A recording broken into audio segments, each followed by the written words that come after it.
அனைவருக்கும் வணக்கம். இன்றைக்கு நம்ம பார்க்கறது பயங்கர ஒரு வித்தியாசமான ஒரு செய்தி நண்பர்களே.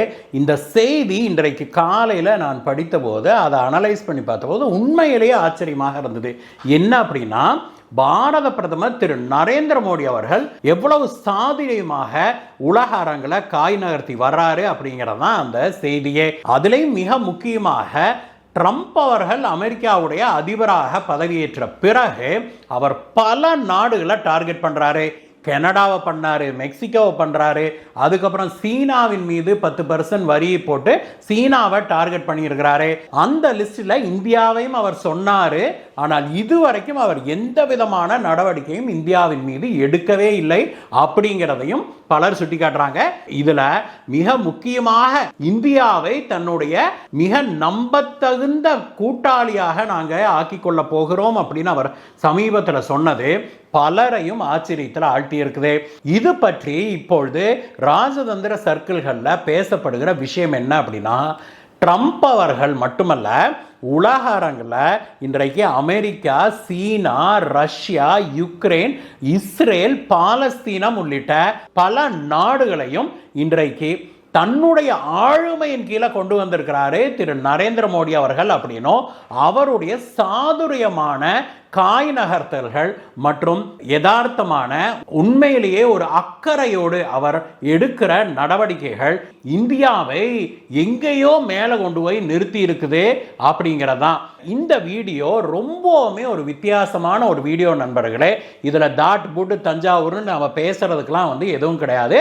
ஆனால் நம்முடைய ஒவ்வொரு இந்தியனுடைய வாழ்க்கையையும் அடுத்த சில வருடங்களில் நம்முடைய நாம் கடந்து போகிற பாதையையும் நிர்ணயிக்கிற ஒரு மிக முக்கியமான ஒரு விஷயத்தை புட்டு வைக்கிற ஒரு வீடியோவாக இது இருக்க போகுது நண்பர்களே. இது போன்ற ரொம்பவுமே அனலிட்டிக்கலான வீடியோக்களை நீங்கள் பார்க்கணும் அப்படின்னாக்க, இந்த மாதிரியான ஒரு டிஃபரண்டான அனாலிசிஸ் எல்லாம் நீங்கள் தெரிஞ்சுக்கணும் அப்படின்னாக்க கீழே இருக்கிற சப்ஸ்கிரைப் பட்டனை தட்டுங்க நண்பர்களே. பக்கத்திலே இருக்கிற பெல் பட்டனை தட்டுனீங்கன்னா அதில் ஆல் அப்படிங்கிற ஒரு ஆப்ஷன் வரும். அதை கிளிக் பண்ணிங்கன்னா தான் இது போன்ற மிகவும் பயனுள்ள நம்முடைய வாழ்க்கையை மாற்றியமைக்கக்கூடிய பல விஷயங்களை உடனுக்குடனே நீங்க தெரிஞ்சு கொள்ள முடியும். வாங்க நண்பர்களே, வீடியோக்கு போகலாம்.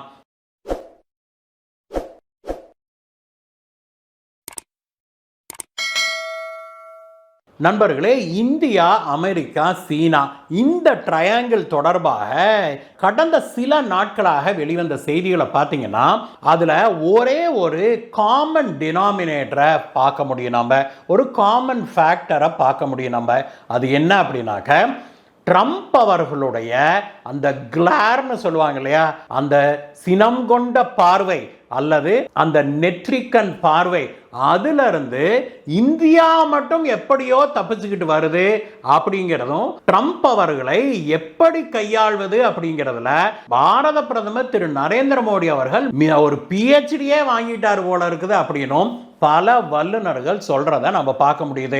இதை எப்படி அவங்கெல்லாம் சொல்றாங்க அப்படின்னாக்க, உதாரணத்துக்கு ஒரு விஷயத்தை எடுத்துக்கோமே. ட்ரம்ப் அவர்கள் ஆட்சிக்கு வந்த உடனே பல நாடுகளை நான் டார்கெட் பண்ணுவேன் அப்படின்னு சொன்னாரு. அதில் அவர் பயன்படுத்திய வார்த்தை, குறிப்பாக இந்தியாவை பற்றி அவர் பயன்படுத்திய வார்த்தை என்ன அப்படின்னா, இந்தியா தான் ஹையஸ்ட் டாக்ஸ் அபியூசர் அப்படின்னு சொல்லியிருந்தார். அதாவது மிக அதிகமாக அமெரிக்க பொருட்களின் மீது வரியை ஏவி அந்த டாக்ஸ் சிஸ்டத்தையே தன்னுடைய சௌரியத்துக்கு இந்தியா வளைச்சுக்குச்சு. இதை நான் அனுமதிக்க மாட்டேன், வந்த உடனே நான் இவங்களெல்லாம் வச்சு செய்வேன்னு சொல்லியிருந்தார் இல்லையா. ஆனால் அவர் ஆட்சிக்கு வந்த பிறகு பார்த்தா அவர் சொன்ன நாடுகளோட லிஸ்ட் மேலையெல்லாம் ஆக்ஷன் எடுக்கிறாரு, இந்தியாவை தவிர. அது மட்டும் இல்லை, அவருடைய பதவியேற்புக்கு அந்த பக்கம் பார்த்தா ஜி ஜின்பிங் அழைச்சிருந்தார், சீன அதிபரை அழைத்திருந்தார். அவருக்கு நேரடியாக அழைப்பு விடுக்கப்பட்டிருந்தது. ஆனால் அந்த பதவியேற்பு விழாவில் பார்த்தா, அந்த பதவி ஏற்காங்க இல்லையா, ட்ரம்ப் இப்படி பதவி ஏற்கிறாருன்னா அவருக்கு முன்னாடி மொத சீட்டில் உட்கார்ந்து இருந்தது யாருன்னா நம்முடைய வெளியுறவுத்துறை அமைச்சர் திரு ஜெய்சங்கர் அவர்கள். அதை பார்த்த பலரும் ஆச்சரியப்பட்டு போனாங்க. ஏன்னா அந்த முதல் ரோவும் ரெண்டாவது வரிசையும் பிற நாடுகளுடைய பிரதமர்கள், அதிபர்கள் போன்றவர்களுக்காக ஒதுக்கப்பட்டிருந்தது.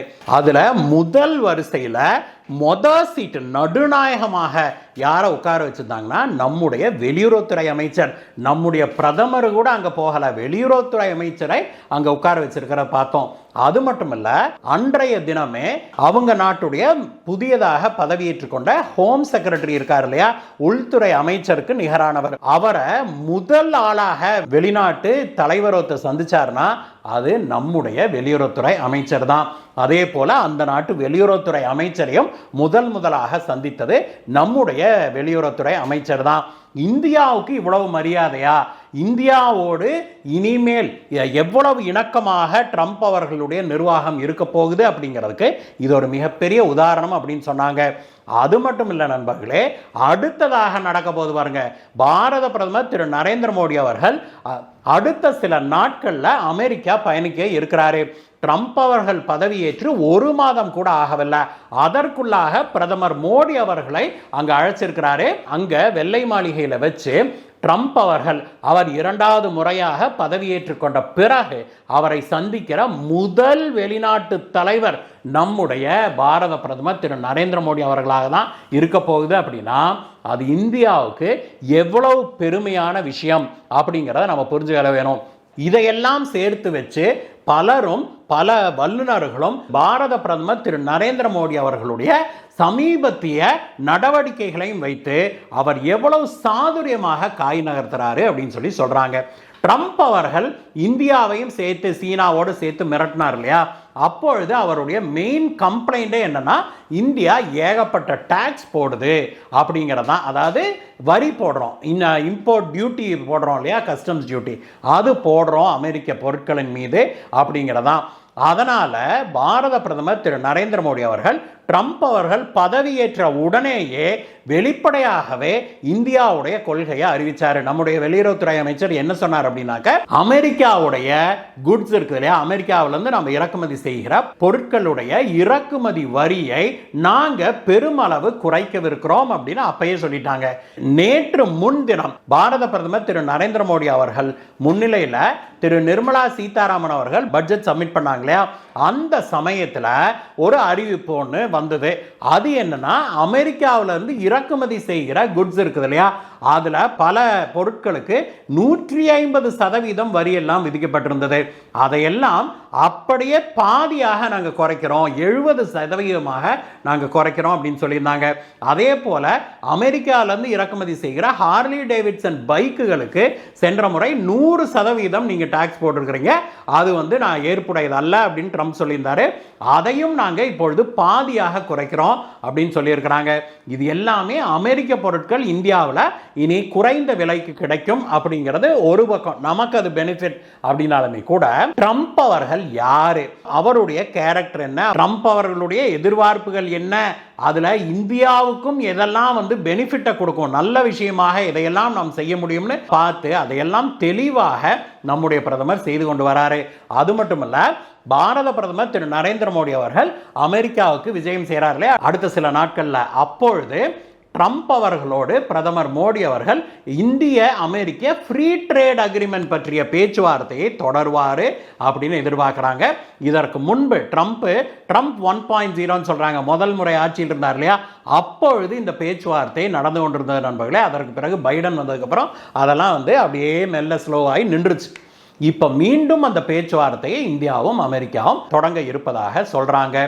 இது மட்டுமல்ல, அடுத்ததாக பார்த்தோம் அப்படின்னா, இந்த டிஃபென்ஸ் விஷயத்தில் ட்ரம்ப் அவர்கள் அமெரிக்க அதிபராக இருந்த காலத்தில் இந்தியாவுக்கு பல விஷயங்களில் அவர் உதவி செய்திருக்கிறாரு. உதாரணத்துக்கு மிக முக்கியமாக நம்ம எதை சொல்லணும்னா, கல்வான் பிரச்சனையில் சீனா இந்தியாவோடு மோதல் போக்கை தொடங்கிய உடனேயே இந்தியாவுக்கு ஆதரவாக நாங்கள் நிற்போம் அப்படின்னு அமெரிக்காவும் இந்தியாவுக்கு ஆதரவை தெரிவித்ததோடு இல்லாமல் இந்தியாவுக்கு தேவையான இராணுவ உபகரணங்களையும் அமெரிக்கா மின்னல் வேகத்தில் போர்க்கால அடிப்படையில் உடனடியாக நாங்கள் வழங்குறோம் அப்படின்னு சொல்லியிருந்தாங்க. தரவும் செய்தார்கள், சீனாவையும் அவர்கள் கூப்பிட்டு மிரட்டவும் செய்தாங்க.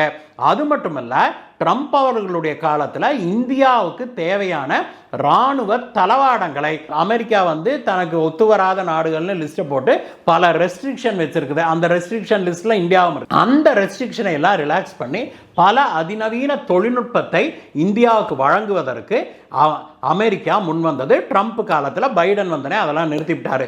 இப்பொழுது மீண்டும் அதையெல்லாம் துவங்குவதற்கு தயாராகி வருது அமெரிக்கா அப்படின்னு சொல்றாங்க.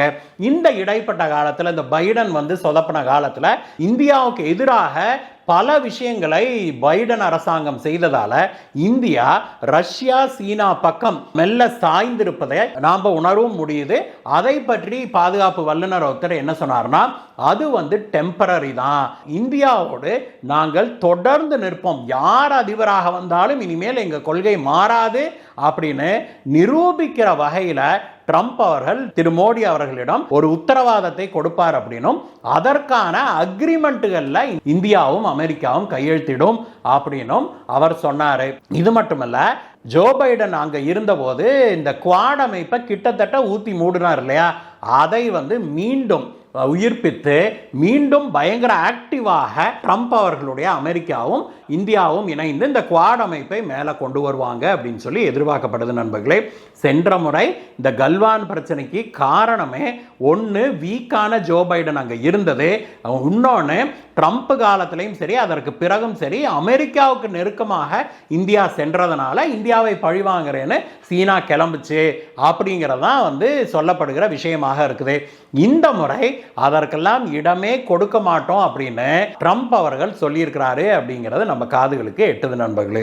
எது எப்படி இருந்தாலும் நண்பர்களே, உலக அரங்கில் இன்றைக்கு ட்ரம்ப் அவர்கள் ஒரு ஹாட் பொட்டேட்டோ அப்படின்னே சொல்லணும். அதாவது அவர் ரொம்பவுமே வாலடைல், எப்படி இவரை கையாளுறதுன்னு தெரியாமல் பல நாடுகளும் தத்தளிச்சுக்கிட்டு இருக்கிற இந்த சமயத்தில், சீனா ரஷ்யா உட்பட பல நாடுகளும் தத்தளிச்சுக்கிட்டு இருக்கிற இந்த சமயத்தில் ரொம்ப சாதுரியமாக தன்னுடைய நட்பை, பர்சனல் ராப்போவை வச்சு இந்திய அமெரிக்க உறவுகளை மேலும் மேலும் பலப்படுத்திக்கிட்டு வருகிற நம்முடைய பாரத பிரதமருடைய சாமர்த்தியமான காய் நகர்த்தல்களை இன்றைக்கு உலகமே பாராட்டிக்கிட்டு வருது. இதில் இன்னும் பல விஷயங்கள் இருக்குது நண்பர்களே. அதெல்லாம் வந்து சின்ன சின்ன விஷயங்களாக இருந்தாலும் ரொம்ப டீட்டெயிலாக போக வேண்டிய விஷயங்கள். அதெல்லாம் வந்து எப்படி பிரதமர் அவர்கள் எவ்வளவு சாதுரியமாக காய் நகர்த்துறாரு அப்படிங்கிறத இன்னும் தெளிவாக நமக்கு எடுத்துக்காட்டும். ஆனால் அதெல்லாம் பேசணும்னா இது பெரிய வீடியோவாக, ஒரு லாங் வீடியோவாக, நீண்ட வீடியோவாக போயிடும் அப்படிங்கிறதுனால அதெல்லாம் விட்டுருவோம். சுருக்கமாக இதுதான் விஷயமே. இந்த வீடியோவை பற்றிய உங்களுடைய கருத்துக்களை சொல்லுங்கள் நண்பர்களே. மீண்டும் உங்களை வேற வீடியோ சந்திக்கிறேன் கைஸ். Bye bye.